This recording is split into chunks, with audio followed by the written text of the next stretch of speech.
Hello all students, we shall continue our chapter number 7 post independent India। हमने देखा था lastly Kashmir जो है वो ज्वाइन हुआ था, ज्वाइन नहीं हुआ, हम ना कि पाकिस्तान में ज्वाइन हुआ ना ही भारत में ज्वाइन हुआ। अब आगे हमने फ्रेंच एंड पोर्टुगीज जो कॉलोनीज थी, पौंडीचेरी है या फिर केरला है, वहाँ पे हमने उन सबको हटा के हमारा इंडिया जो है उसके साथ ये सारे स्टेट हैं या फिर हमारी जो भी सत्ताएँ थी वो हमने अब वापस से इंडिया में ज्वाइन की। अब है मार्चर of Diu, Daman and Goa. तो 15 अगस्त 1947 में जब पॉलिटिकल लीडर्स थे तो वहाँ पे जो गोवा था, सबसे पहले तो वहाँ पे उन्होंने मना कर दिया कि गोवा में जो है वो नहीं जुड़ेगा, पर सब पोर्टुगीज़ थे वहाँ पे, क्योंकि गोवा अब जब वहाँ की जनता थी तो उन्होंने पोर्टुगीज़ को कहा कि अब तुम लोग, मतलब उन्होंने पोर्टुगीज़ को भगाने के लिए, पोर्टुगीज़ सत्ता को तोड़ने के लिए गोवा मुक्त आंदोलन जो है उन्होंने शुरू किया। रिवॉल्यूशनल ऑपरेशन विजय है वो शुरू किया। ये बहुत ही इम्पोर्टेंट है, ऑपरेशन विजय एंड गोवा मुक्त आंदोलन था जो भी उन्होंने शुरू किया था वॉलंटरली, एक रिवॉल्यूशन शुरू किया था वो उन्होंने पोर्टुगीज़ की सत्ता के खिलाफ शुरू किया। फिर वहाँ पे हमारे भारत के लश्कर थे उसे भेजा गया और इस तरह से पूरी तरह जो है गोवा को पोर्टुगीज़ से मुक्त करके भारत जो संघ है उसमें जोड़ दिया गया, भारत में जोड़ दिया गया था।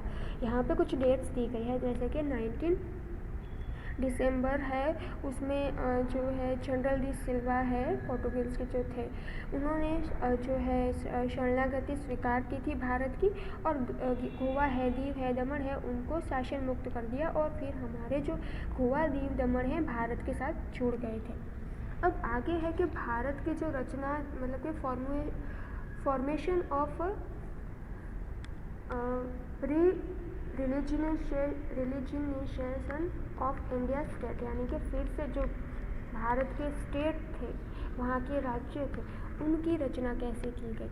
तो भारत जब स्वतंत्र हुआ तब वहाँ पे बहुत सारे राज्य थे, रियासत थी, उनके एकीकरण यानी कि उनको यूनाइट करने की सारी इंफॉर्मेशन ले ली, फिर उनको यूनाइट भी करना शुरू कर दिया था। अब इस तरह से उनकी पुनर्रचना करते समय फिर 4 जो है उन्हें वर्ग में डिवाइड कर दिया, जैसे कि ABCD, ब क ड में। तो सबसे पहला जो वर्ग था ए, उसमें मुंबई है, असम है, आंध्र प्रदेश है, पंजाब है, उत्तर प्रदेश है, बिहार है, मद्रास है, ओडिशा है, पश्चिम बंगाल है, ये सारे जो है उसको इनमें समावित किया गया था। जो बी विभाग है, डिवीज़न है, उसमें जम्मू कश्मीर, हैदराबाद, मैसूर, मध्य भारत, राजस्थान, सौराष्ट्र, त्रावणकोर, कोचीन, पेप्सू जैसे जो अलग अलग स्टेट थे उनको जोड़ दिया गया।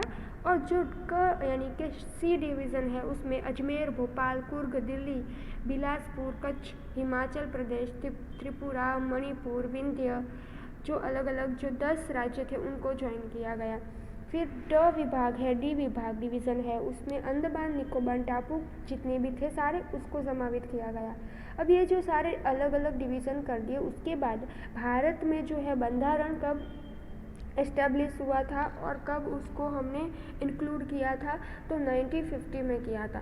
तो सबसे पहले जब हमने ये किया तो हमारे सामने जो प्रॉब्लम्स थी वो धीरे धीरे हम सॉल्व करने लगे थे। भारत का एकीकरण फिर से शुरू कर दिया गया था, सारे राज्यों को फिर से जोड़ना शुरू कर दिया था, पुनर्रचना शुरू कर दी थी। अब यहाँ पे एक और समस्या थी, तो ये थी कि न्याय जो है हमारा पंच है, न्याय पंच, उसकी जो रचना की जाए। तो फिर सबसे पहले पूर्व हमारे न्यायमूर्ति थे, फजल अली चेयरमैन थे। फिर उसके बाद जो सभ्य थे वहाँ के हृदयनाथ कुचरू, KN पनिकर, उनको इनकी जगह पे जो है वापस से एज अ जज उनको रखा गया। उसके बाद धीरे धीरे जो ये सारे हमारे जो भी बंधारण में दिए गए थे, जो हक हैं, जो फ़र्ज है, हमारी जो फ़र्ज़ें हैं, रिस्पॉन्सिबिलिटीज़ है, उनके अकॉर्डिंग जो है पूरा लॉ बनाया गया था। तो आगे हमारे जो राष्ट्रपति हैं 1956 में धीरे धीरे उन्होंने लोकसभा, राज्यसभा की भी जो है उन्होंने गणना की थी। फिर जो ये जो सारे डिवीज़न थे उनको उन्होंने नाबूद करने का सोचा, जो है उनको फिर से इस्टेब्लिश करने का सोचा, और उन्होंने जो नया था, न्यू था, 14 जो है उन्होंने शुरू किया कि नए जो 14 घटक है उनसे वापस से बनाया जाए केंद्र शासित प्रदेश और घटक राज्य, ऐसे 2 विभाग उन्होंने जो है उन्होंने इस्टेब्लिश किए थे। फिर धीरे धीरे करके हमारे गुजरात की जो है स्थापना हुई। तो हमारे गुजरात की स्थापना कब हुई थी? जो 1 मई है, 1 मई 1960 को हमारी गुजरात की स्थापना हुई थी। और उसमें गुजरात है, सौराष्ट्र है, कच्छ है, उनको सबको जो है मिक्स कर दिया। फिर है आसाम, मेघालय, मणिपुर, त्रिपुरा है, अरुणाचल प्रदेश, मिजोरम, नागालैंड है। वो 7 जो राज्य हैं उनको एक अलग ही जो है पहचान दी गई और उनको अलग ही 7 सिस्टर्स करके अलग उनको आइडेंटिफाई किया गया। फिर धीरे धीरे सारे जो बड़े बड़े प्रदेश थे उनको छोड़कर अभी जो है 29 जो है हमारे राज्य हैं, जो यहाँ पे उनके सारे नाम दिए गए हैं, कौन कौन से केंद्र शासित हैं और कौन कौन से जो है घटक राज्यों में और केंद्र शासित में होते हैं। आप फिर देख सकते हो यहाँ पे मैप भी दिया गया है। मैप में जो सारे हमारे डिफरेंट टाइप्स के राज्य हैं उनके नाम दिए गए हैं। अंतर्राष्ट्रीय सीमा रेखा दी गई है, राज्य सीमा रेखाएं दी गई हैं। फिर देश की जो अलग अलग राजधानियां हैं वो दी गई हैं। राज्य के जो पाटनगर हैं वो भी यहाँ पे दिए गए हैं। फिर है हमारे आगे का जो हमारा जो नेक्स्ट पॉइंट है वो है रीजनलिज्म यानी प्रदेशवाद। तो उसमें क्या था, प्रदेशवाद में डिफरेंट टाइप्स के अब प्रदेश बन चुके थे, राज्य बन चुके थे। तो सब में अलग अलग जाति, अलग अलग धर्म, अलग अलग संस्कृति, अलग अलग कल्चर, अलग अलग भाषा, लैंग्वेज बोलने वाले लोग रहते थे। तो सबसे पहले तो उनकी भावनाओं और कल्चर को जो है सम्मानित करते हुए उनको अलग अलग डिफरेंट जो है हमें हक मिले, राइट्स मिले और अलग अलग जो हमारी रिस्पॉन्सिबिलिटीज़ थी वो दी गई। अब अलग अलग लोग रहते थे तो सबको खुद की लैंग्वेज, खुद का कल्चर, खुद के जो रीति रिवाज थे वो फॉलोअप करने की छूट भारत में दी गई।